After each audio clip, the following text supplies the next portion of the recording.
میں ایک غم میں آپ کو شریک کرنا چاہتا ہوں۔ ہمارے اللہ نے ہمیں یہ تبلیغ کا کام بہت عالی شان کام دیا ہے، اور پوری دنیا میں اللہ کے فضل سے نظام الدین سے یہ کام، نظام الدین دلی کی ایک بستی تھی خواجہ نظام الدین اولیاء رحمۃ اللہ علیہ کا، وہاں کہ وہاں ان کی آرام گاہ ہے، میں 2 دفعہ وہاں گیا ہوں، تو اسی کے ان نسبت سے اس جگہ کو بستی نظام الدین کہا جاتا ہے۔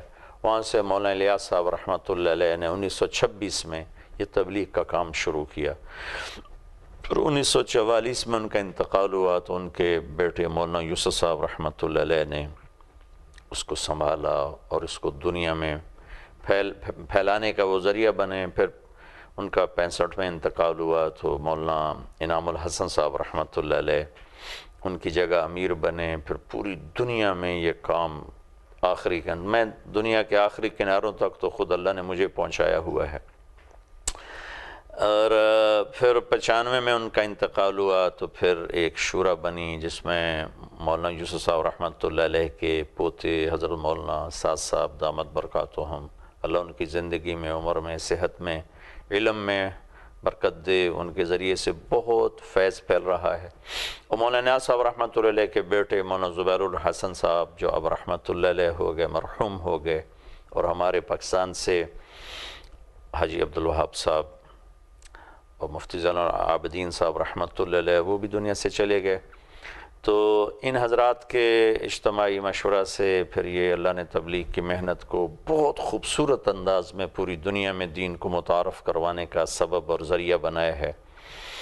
تو ان میں ایک مولانا زبیر صاحب رحمۃ اللہ علیہ کل انتقال فرما گئے۔ میرے ان کے ساتھ بہت سفر ہوئے ہیں۔ 1982 میں 2 مہینے نظام الدین میں رہا۔ اللہ نے ان کو بہت ہی زیادہ خوبصورت صفات سے نوازا تھا، بہت ظریف طبع، مسکرانے والے، ہنسنے والے، جیسے اللہ کے نبی کا فرمان کے بارے میں آتا ہے ضحاکن بسامن، ایسے مولانا زبیر صاحب رحمۃ اللہ علیہ ہنسنے والے، مسکرانے والے، بہت بھاری بھرکم تھے، لیکن پوری دنیا میں اللہ کے پیغام کو لے کر پھرے۔ اور میرے ان کے ساتھ بیرون ملکوں کے بہت سفر ہوئے، مجھے تو اب یاد بھی نہیں ہے، اللہ کے فضل سے اتنی دفعہ ان کے ساتھ سفر ہوا، لمبے لمبے سفر ہوئے، بہت زیادہ وہ مجھ سے محبت کرتے تھے۔ جب کوئی آدمی مشہور ہو جاتا ہے تو اس پر صحت مند تنقید بھی ہوتی ہے، اور عام طور پر بے جا تنقید کرنے والے زیادہ ہوتے ہیں اور صحت مند تنقید کر کے سمجھانے والے کم ہوتے ہیں۔ مولانا زبیر صاحب رحمۃ اللہ علیہ کا میرے ساتھ ہمیشہ یہ رویہ تھا، جب بھی مجھ سے کوئی اونچ نیچ ہوتی تو مجھے بلا کے بڑے پیار سے فرماتے تھے یہ بات ایسے نہیں ایسے ہے، اس کو یوں نہیں کرنا، یوں کرنا ہے۔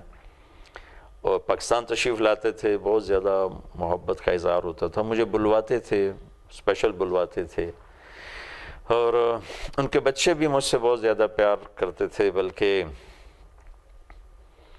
1997 کے حج میں ہم اکٹھے تھے تو مجھے بلا کر فرمایا کہ بھائی ہمارے گھر کی تو ساری مستورات تیرا ہی بیان سنتی رہتی ہیں، تو ایسا کر جا۔ 97 کے حج میں اہل خانہ اور مستورات تشریف لائی تھیں، تو مجھے فرمایا کہ جاؤ عرفات میں ان کے خیمے میں بیان کر کے آؤ، تو میں وہاں بیان کر کے آیا۔ اور ابھی جب اجتماع پر تشریف لائے تھے تو ان کے بڑے صاحبزادے کہنے کہ میرے بچہ چھوٹا آپ سے بات کرنا چاہتا ہے، تو انہوں نے فون پہ مجھ سے بات کی۔ تو سہارنپوری محاورہ ہے خیریت ہو رہی، ویسے ہم پوچھتے ہیں کہ آپ خیریت سے ہیں، آپ ٹھیک ہیں، تو سہارنپور کا محاورہ خیریت ہو رہی۔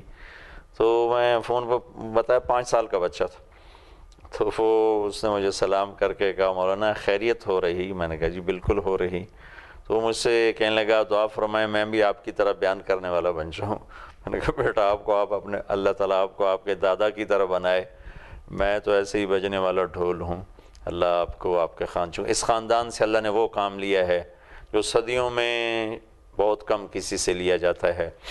تو اللہ تعالیٰ ان کو اپنے جوار رحمت میں جگہ بخشے۔ آپ سب جو بھی میری بات سن رہے ہیں ان کے لیے ایصال ثواب کریں، ان کے لیے نفل پڑھیں، ان کے لیے دعا فرمائیں، اور ان کے بچوں کے لیے دعا کریں کہ اللہ ان کو اپنے باپ کا اپنے دادا کا صحیح جانشین بنائے۔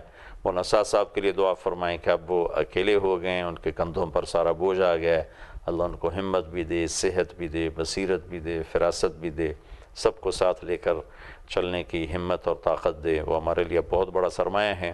ان الفاظ کے ساتھ میں آج کی مجلس ختم کرتا ہوں، آپ سے اجازت چاہتا ہوں۔